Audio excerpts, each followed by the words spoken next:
Welcome to the Gay Buddhist Forum, where teachers from all schools of Buddhism offer their perspectives on the Dharma and its application in modern times, especially for LGBTQI audiences. These talks are offered freely to the world and made possible by appreciative listeners. If you would like to support our efforts to share the Dharma with underserved audiences, please visit gaybuddhist.org. There you can donate, find a list of upcoming speakers, or enjoy many hundreds of these recorded talks dating back to 1996. Three members of GBF Sangha, Jeff Lindemood, Michael Murphy, and Cass Brayton, recently participated in a month-long meditation retreat in Bali, Indonesia. The retreat was small, only 4 people, with no teacher per se, so they were able to intimately explore the Dharma and its role in their lives. The 3 will speak about how they structured their daily schedule and prepared Dharma talks. They'll describe a bit about the unique retreat villa near Ubud, Bali, how they were able to engage in an intense period of practice, and share some insights gained and lessons learned as a result of their time together on retreat. Welcome. Okay, so I guess I'll start a little bit of background. Joel Singer, who is now the owner of the retreat Villa Vajra, the villa in Bali, contacted me in January of 2020 to let me know that, to invite me to, since he knew that I was connected to Gay Buddhist Fellowship and that I might know other meditators, to put together he asked me if I wanted to put together a retreat for at Villa Vajra. I had never been to Bali. It was like not on my list of things that I had an ambition to do. I thought of it as a sort of a place for beach bunnies, and that wasn't me at all. So, but of course I said yes. And so that was in January of 2020. We know what happened shortly thereafter. So the retreat was postponed. I'm here. What was that? Siri. Oh, Siri? Oh, okay. It sounded like one of the birds in the meditation hats, actually. Right.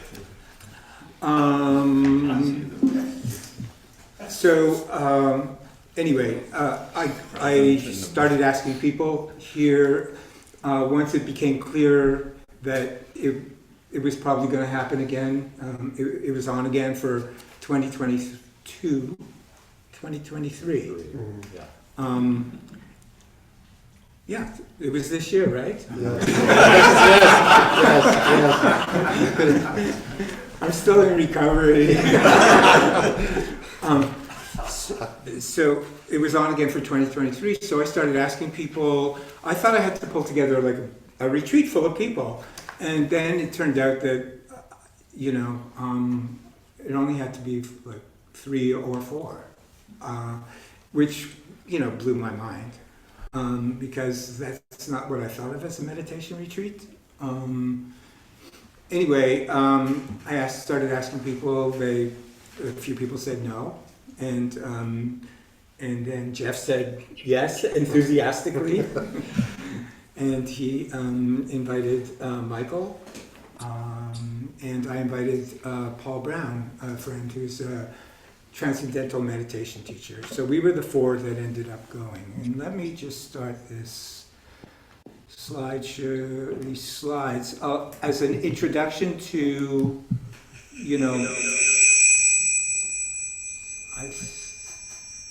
I don't know what it's, yeah, okay.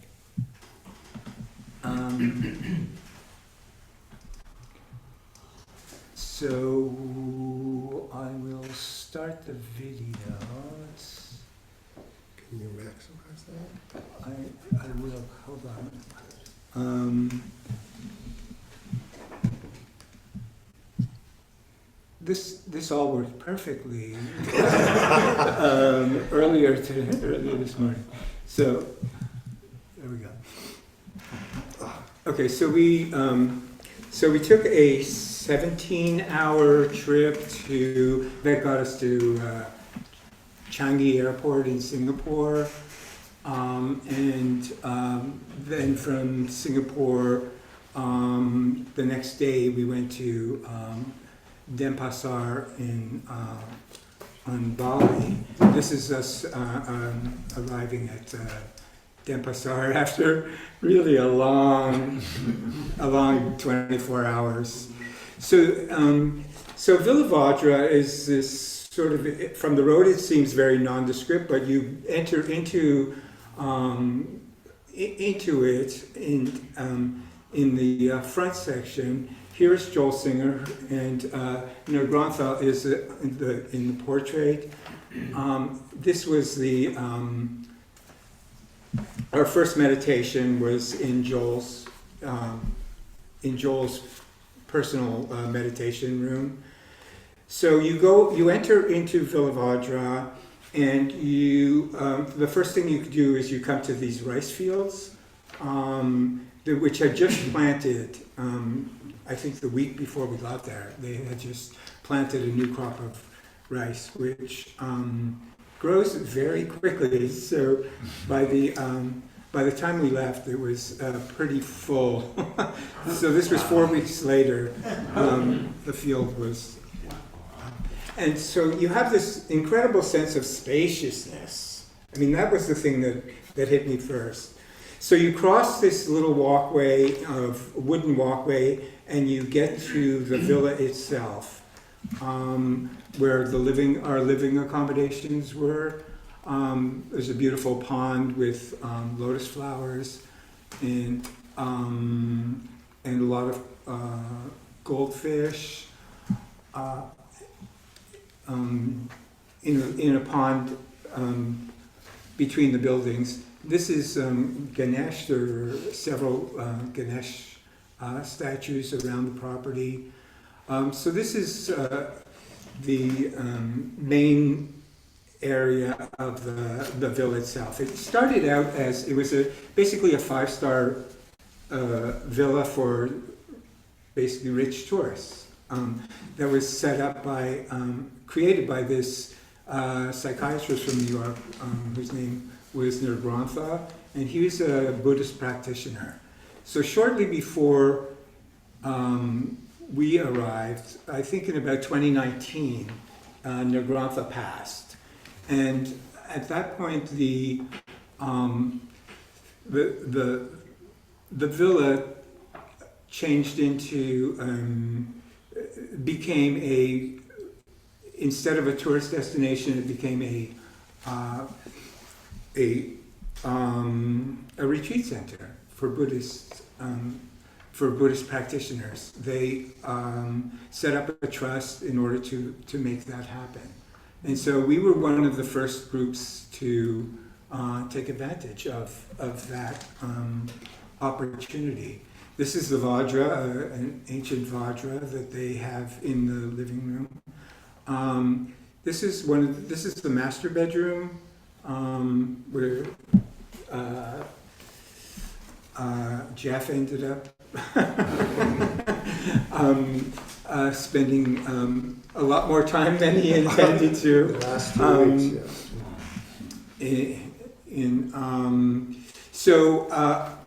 So once you pass through the living area, once you pass through the accommodations, which were incredible, and I've never had such sumptuous accommodations. I mean, the spaciousness compared to my living space in San Francisco was incredible. And it's the most comfortable bed I've ever slept in, and which was turned down every night. They didn't give us chocolates, but they did, and they gave us, you saw some of the food porn. They fed us incredibly. They have 3 chefs on staff, and We also got massages. This is Nana, who is Joel's lover, who's the masseur. And each of us got a massage for about an hour and a half to 2 hours once a week to, deal with the stress of the retreat. There are altars, throughout the property. This is the deck that we have the rice fields on one side of the villa, and on the other side is the jungle leading down into a gorge, a deep gorge of the Ayunga River, I think. I'm not sure. We never saw the river because it's too far down and it's completely covered in, in jungle. And in fact, the jungle presented us a kind of sensory overload, I would say. For a meditation retreat, you think you're going to a place of quiet and calm, and in fact, it was, the birds were amazing. I mean, they were nonstop. And this is, so partway down the hillside to the gorge is the meditation hut, and that's where we meditated. We had a schedule of 6 meditations a day. I think 5 in the meditation hut, and then we each had private meditations in our own individual accommodations. We started out with the precepts. That was our first meditation. That was our first Dharma talk. Refuges and precepts. The refuges and the precepts that Jeff led us in. It was a beautiful place it felt like you were out of the world. You were totally out of your life. I wanted to put my life behind me. I went offline. I didn't take a computer. I wanted to be completely off the grid when I was there. And in that meditation hut, you were off the grid. There's an incredible, huge stupa further down the hill. Like if you keep going down the hill past the meditation hut, there's an incredible stupa, and you keep going down, and you come to this Bodhi tree. The Bodhi tree, which is from a cutting from a tree in Sri Lanka, which is a descendant of the tree that in Bodh Gaya, under which the Buddha attained enlightenment. I have some of the leaves here that I'll share with you. It felt, a real connection to, our lineage, but being around that tree. The staff was incredible. They didn't know how to say no if you asked for anything. Anything we needed was taken care of. And Jeff had some special needs that he'll talk about, that they just rallied and were incredible in terms of making sure that we could focus on meditation and nothing else. And so that is basically a little introduction to the villa. I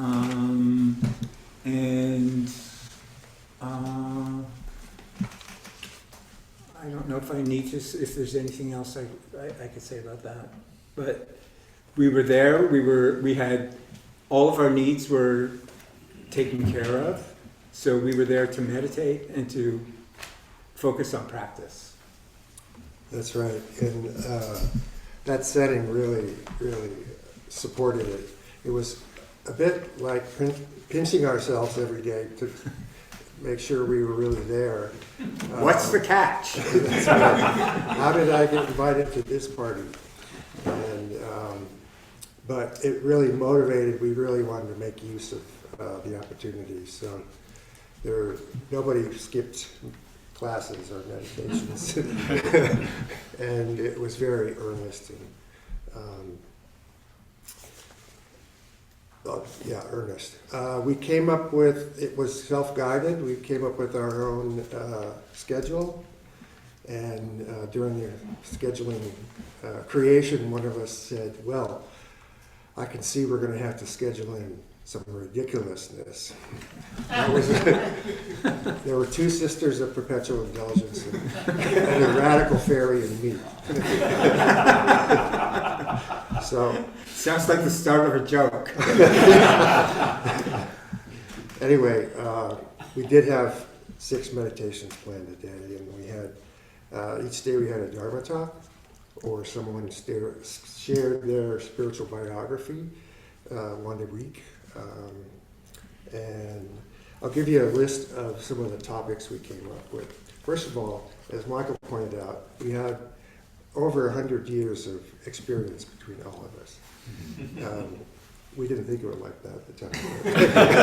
Thank God. But, so put your spiritual muumuus on and take in these topics. We took the precepts of refuge and stated our personal intentions. Michael gave a great talk on warriorness. We celebrated Maharishi Mahesh Yogi's the anniversary of his taking Mahasamadhi. I told the story of the Ramayana. It's the Hindu epic about devotion and service.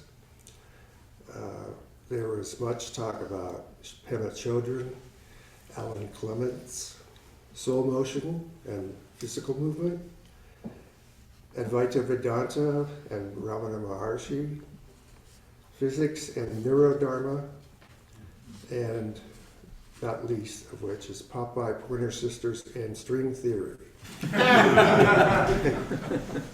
So, and I also gave a talk on the sound of silence that Ajahn Samaita wrote a book about. It soon became clear, after we got over ourselves enough to kind of go to our own experience and really share what we knew, because we've all been kind of perpetual students instead of teachers, and that there were themes emerging, and the 2 themes were that each talk seemed to address in some way or another that there were at least 2 levels of reality. In Buddhism, they talk about the conditional and the unconditioned, or the relative and the absolute. And it kept coming up, and that discussion evolved further, and perhaps we got heady about it, I don't know, but it became clear that the relative level of reality, it is all temporal, things that come and go, rise and fall, are created, sustained, and dissolve. And the things happen sequentially, and the wheel of dependent origination, prior causes and conditions create the turning of the wheel. And that at the absolute level, it is, you could say, it's been called the deathless, the unborn, the unconditioned, as I said, and timeless, without time or space. So things happen, it's the level of being, and it's the level of what things, you could say, are simultaneous. So, if that makes sense.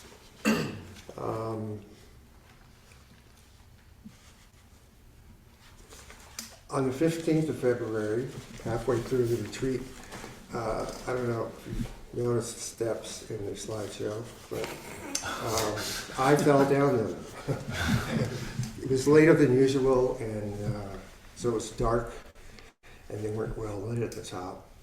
And Ironically, you had just brought that subject up at dinner that night. yes, As a matter of fact. yes.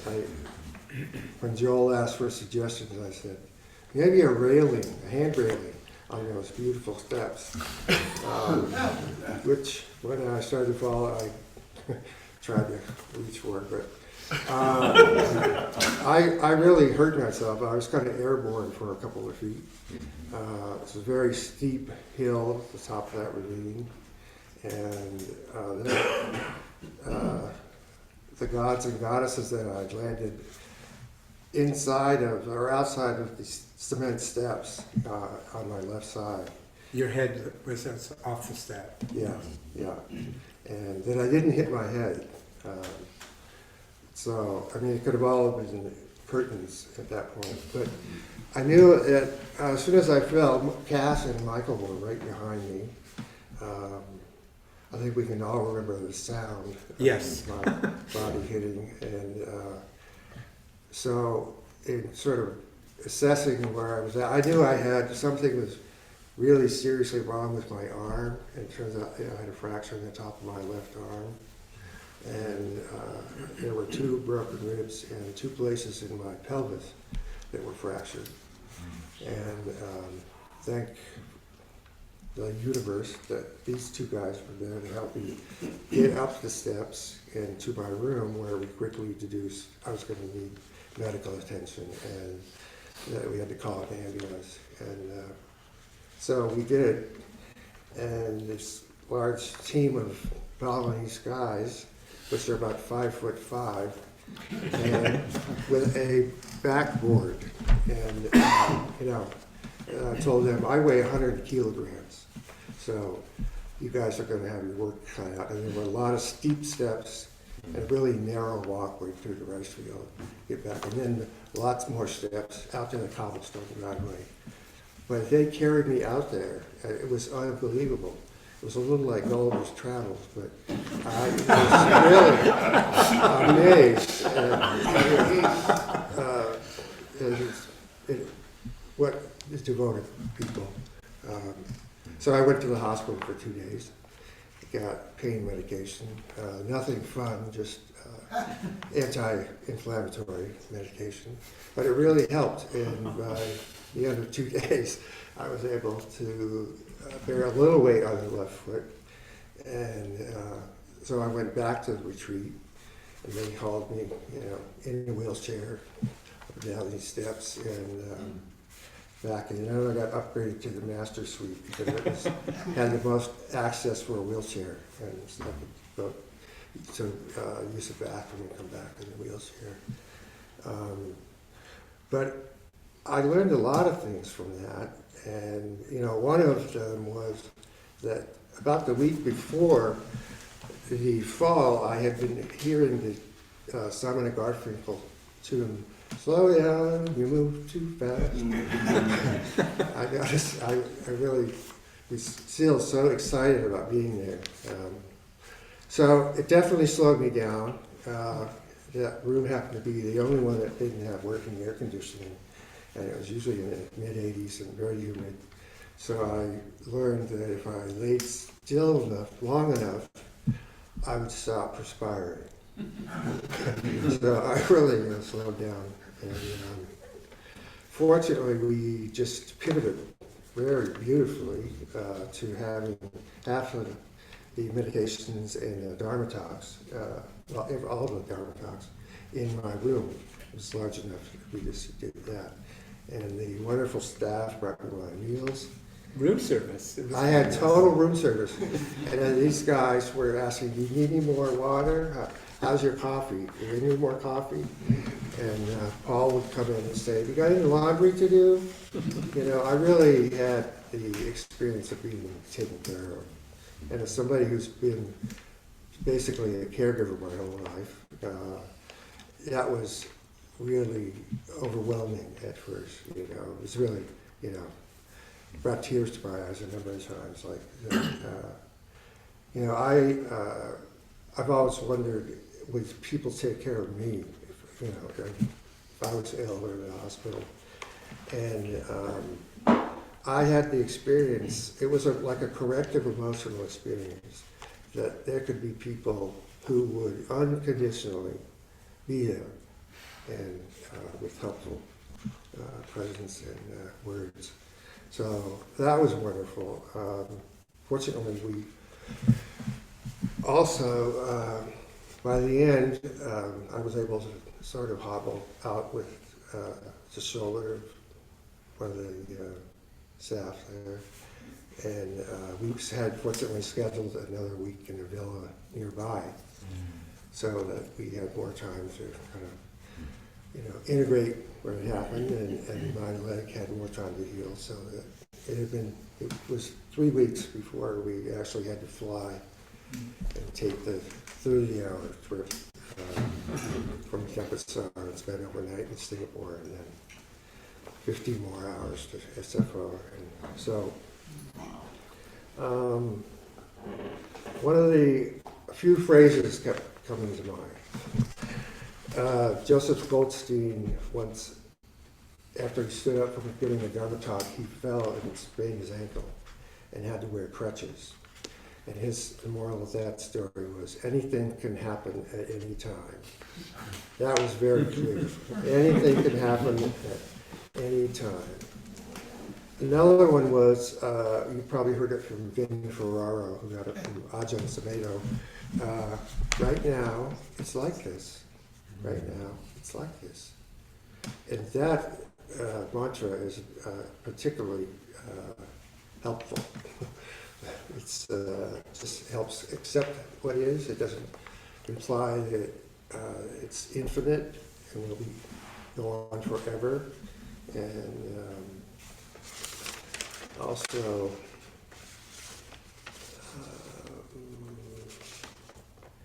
the fact that you embraced that was really inspiring to me. That you embraced that idea of, right now it's like this. And I didn't expect texts from you. It was like, are we sitting at 6 o'clock in the morning, like when you got back from the hospital? And it was great that we could just,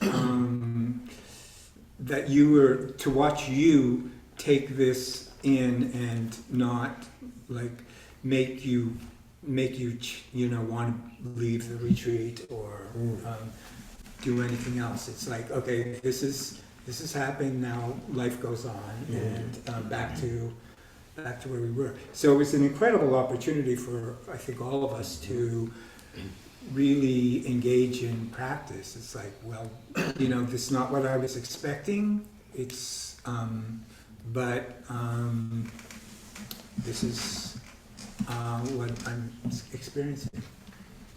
Yeah, I think I commented at the time that this idea of the second arrow in Buddhism, that Jeff he did not shoot the second arrow. He had this very painful, traumatic experience, but didn't add any additional stuff. I think all of us were responsive rather than reactive, and that was, I think that was part of the benefit of practice.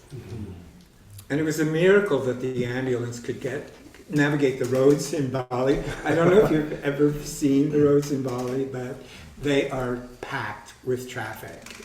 And it was amazing. It was fortunate that it happened at night. The roads were not as crowded. Yeah. But, yes.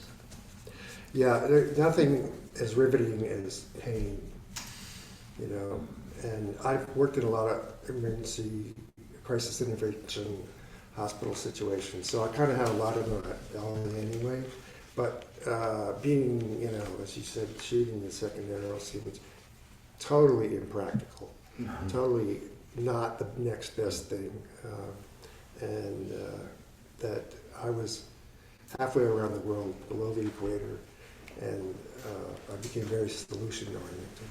But I have to say that, again, thank God I didn't hit my head because I had my wits about me, but I felt like, in retrospect, that it was because I had started meditating, when I was 18 years old. And although my practice is it's been consistently irregular, it's been pretty solid the last few years, and I've done a number of retreats. And I felt it was palpable that these practices work. And I can't say enough about that. So, how are you now? I can get my arm all the way up here, and my leg doesn't bother me. I'm still going to physical therapy and going swimming with John in the back. And it's been, if you would have asked me in February, if 11 weeks from then I would be walking around and driving, I wouldn't have believed you.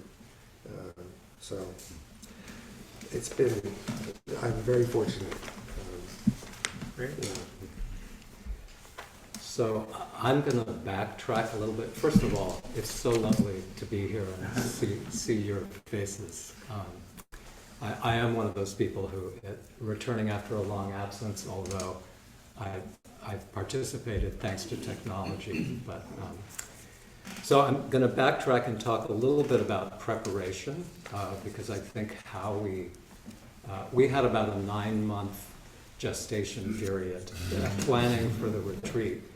And we met initially once a month for a couple of months, and then we started meeting more frequently, sometimes in person, more often via Zoom.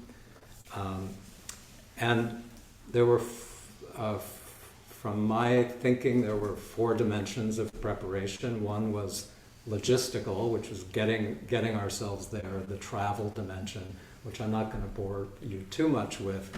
But Indonesia is notoriously bureaucratic, and if any of you ever go, we'd be happy to be a resource to avoid some of the pitfalls we encountered with visas and so forth. Sort of happy.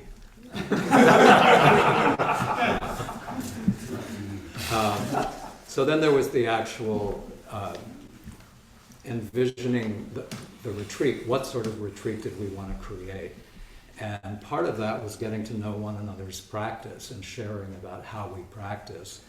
And as Cass mentioned, Paul Brown, the 4th retreatant, he was sort of in a different tradition and a different lineage. So, and that did impact the schedule to some extent, because my understanding is in the TM tradition, there's certain hours where you don't meditate, like after sundown. So, so that was an interesting part of getting to know one another. And then we created a schedule that you saw a brief picture of the schedule. Then there was the group dimension, kind of cultivating a commitment to one another. One of us at one point during one of our meetings said, well, I'm just going to forewarn you, I'm going to have a meltdown at some point. and out of that, we really committed to taking care of one another and just recognizing that sitting that much with your mind, a lot of stuff can come up. And, our intention was to be skillful, but, and that doesn't always work out. So, and then there was the personal dimension, which wasn't really about cultivating the group, any sort of personal intention we had for the retreat, which was a more kind of private investigation. So there was this trust set up by Nagrantha. There was somewhat of a vision of how the retreat would be, that it would be a primarily silent retreat. And so our commitment was to honor the wishes of that trust,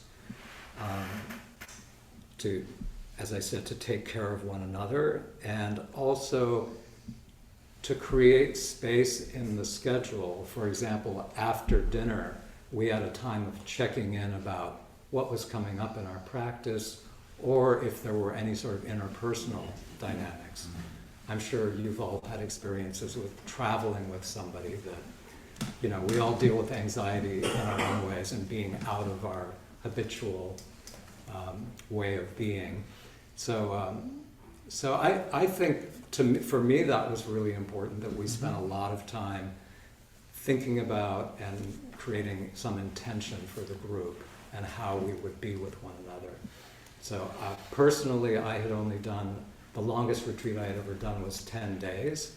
So a month seemed like a long time. However, at watching the rice grow, the sort of the dharmic metaphor of nature, the budding and the opening of the lotus flowers, the geckos on the shitting on me from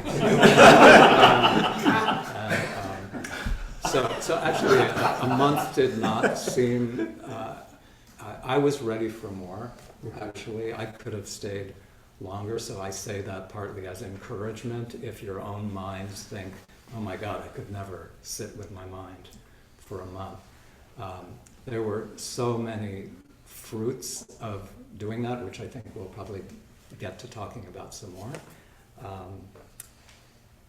And I still feel that, actually. I still feel I'd rather be in retreat than back in my own life. It's been, I think, difficult for me to let go of okay, that was the retreat, and now how do I implement it into my life? I didn't have a plan for it. Clearly, that might have been a good idea, but so I'm just navigating that for myself. I do feel, especially like going through the slides this week, the pictures. I'd rather be back. I'd rather be in retreat. I think I should have been a monk or a nun.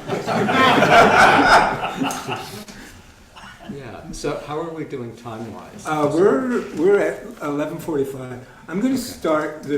I have a little bit of some video clips with no sound.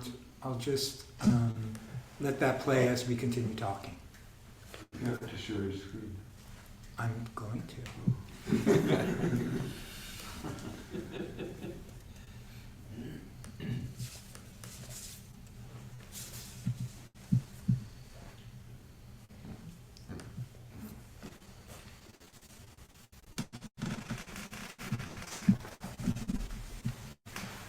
Okay.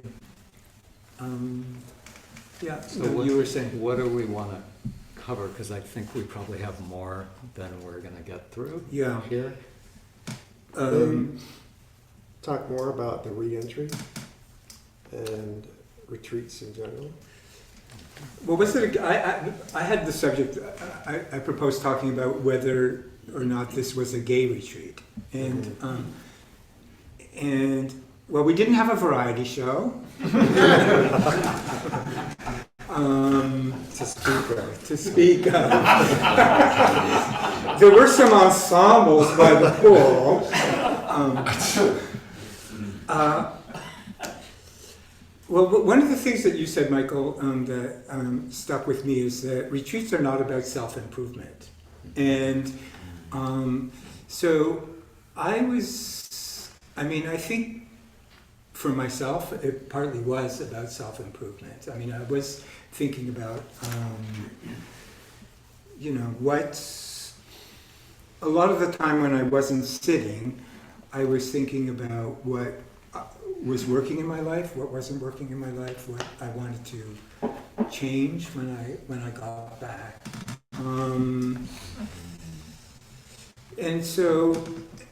And what felt comfortable to be able to do that was I felt the overall presence of James Broughton, who was Joel Singer's lover when I first met them. James Broughton was an artist and a poet, a brilliant filmmaker, a radical fairy. He was a sister for a while.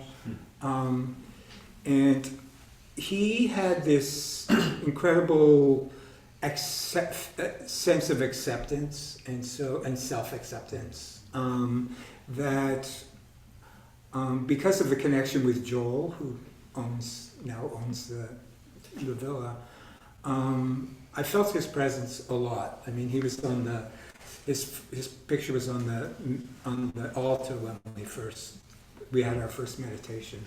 If I could just insert, you spoke about his incredible self-acceptance. One of his sayings was, "Adventure, not predicament." Right. Right. Exactly. Really think about that. That was with me a lot.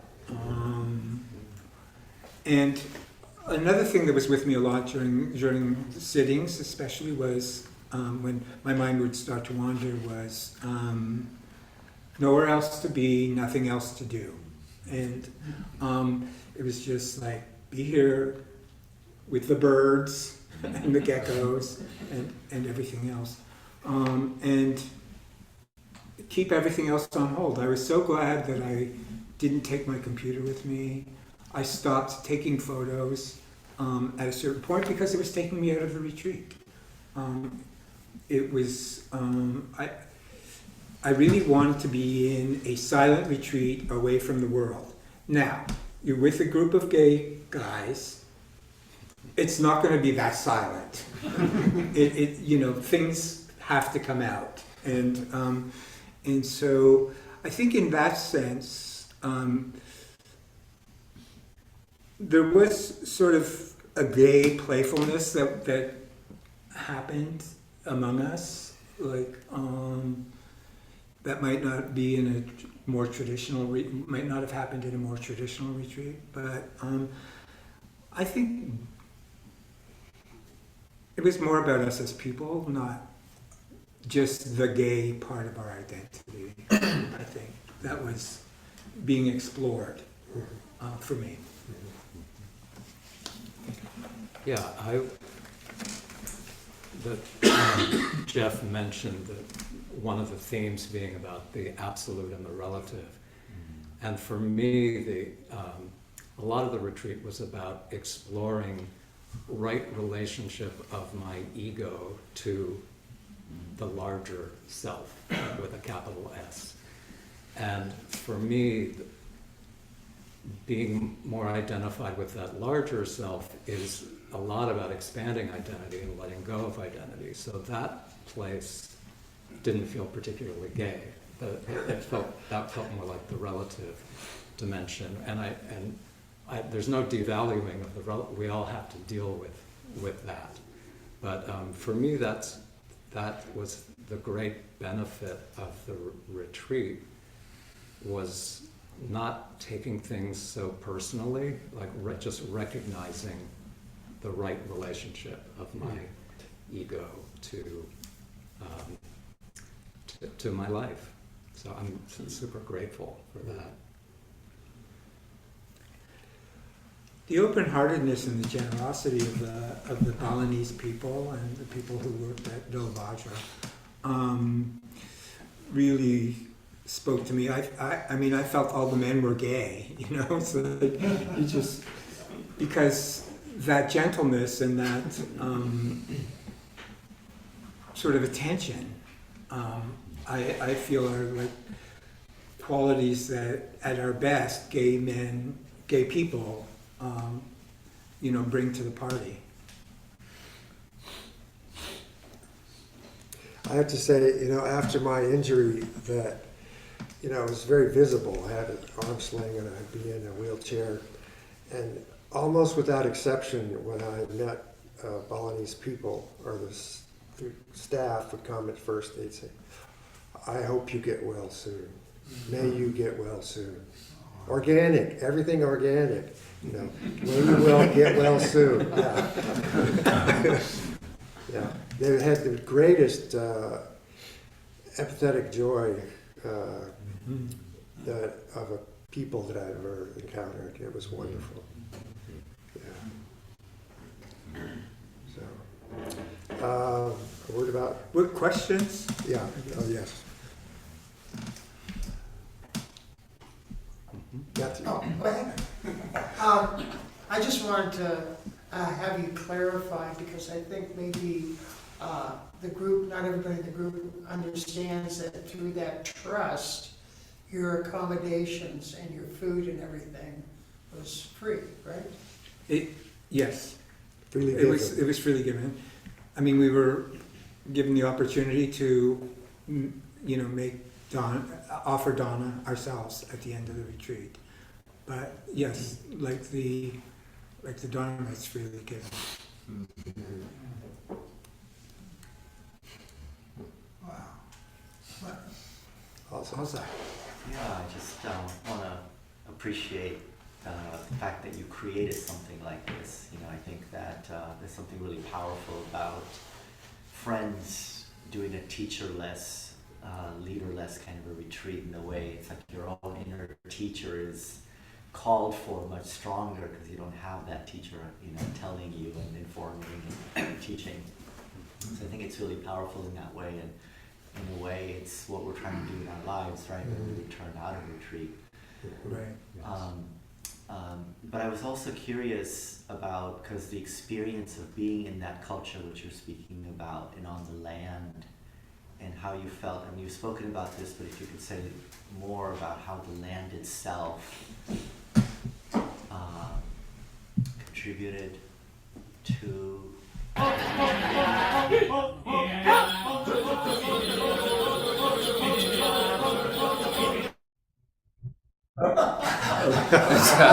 That's part of it. Yeah. All right, sure. That's called the monkey chant. Yeah, but the eco-spirituality piece of it. I felt, of course, very grateful to arrive in Denpasar, but especially when we got to the villa and met Joel and he started showing us around, I felt that this sort of gentle tsunami was kind of washing over me of calmness, that there was a very calm, abiding energy about being there. The people were calm, the energy, that there had been a lot of meditating there, but it just washed over me. It was very palpable. Yeah.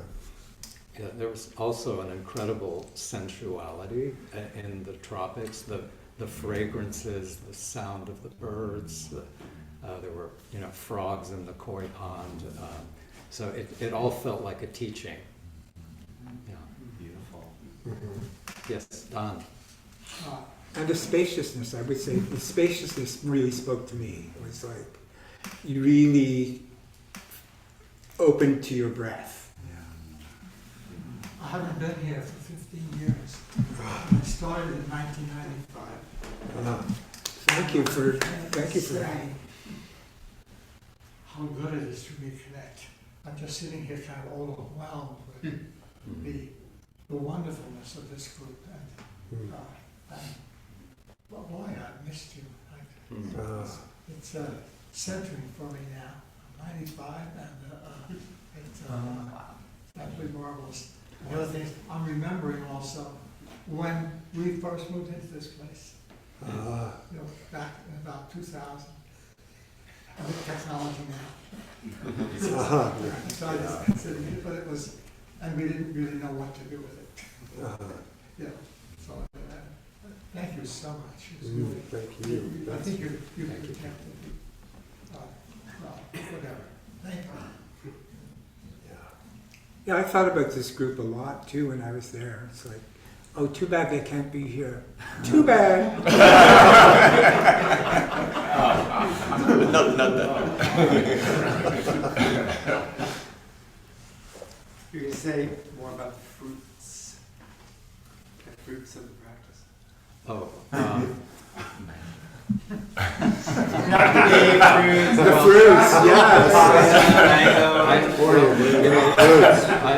I'm going to just touch on this briefly because I don't think we have enough time, but Jeff, who I know as Bharat, we met in 1987 in graduate school, and so we have a very long history, and there was some stuff that came up between us during the course of the retreat, which we then talked about afterwards, and really, to me, that's where the rubber meets the road with practice, was I was able to hear him and be non-defensive, and we were able to have a kind of dialogue and get back to the love that we feel for each other rather than the irritation or the whatever it was. So, for me, that is also part of identifying less with the small self, because I think that allows, if somebody's having a problem with me, that I can understand. It's like, yeah, I'm not perfect, I'm a fallible human being, rather than moving into defensiveness.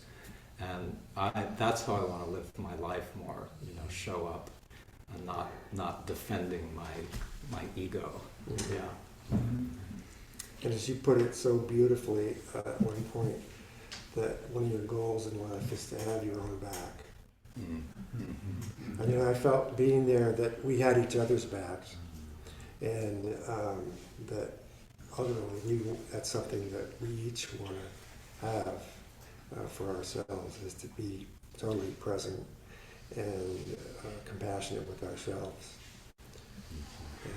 Before we left, I wasn't sure if, being in a small group, it was going to feel claustrophobic, and, people's personalities were going to drive me crazy by the end of the retreat.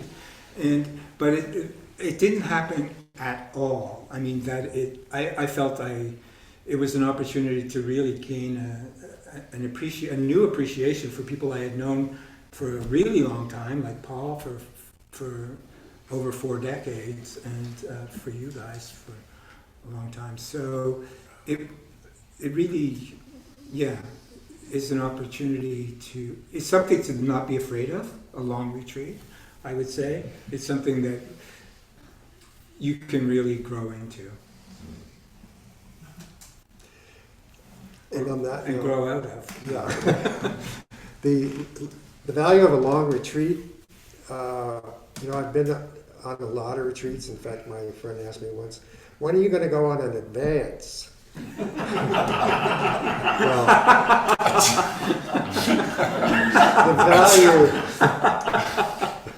the value of a retreat of this length, a teacher at the Shambhala organization told me once, many years ago, if you want to deepen your practice, go on a retreat that's at least 3 days residential, preferably 5.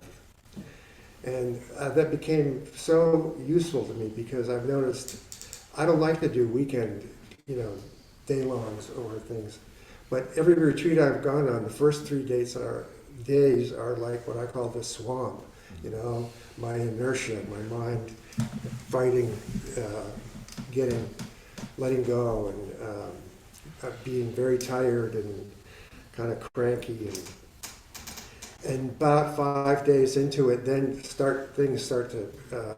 clarity starts to come. But each week had just new layers and layers of things that I felt notice about myself and my projections in the world,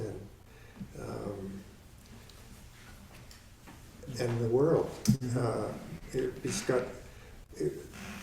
Every day of it was useful. So I recommend long retreats. And in fact, there are 2 places in the country we know offhand how to do them. Spirit Rock does 1 or 2 month long retreats every winter, and Insight Meditation Society in Barre, Massachusetts does an annual 3-month long retreat. And consider, the Villa Vajra, the Ubudists. So the website is Ubudists, because they're in Ubud, or close to Ubud in Bali. So it's UBUDDHISTS.com, Ubudists.com. And I think they're booked for the next 2 years. But you can apply and check it out, see if it's for you.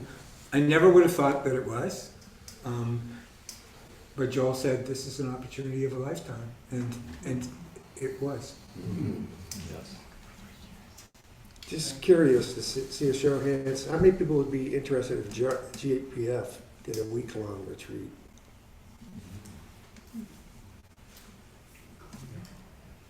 Great. Well, that's something we're going to talk about At the board meeting next week. Yeah.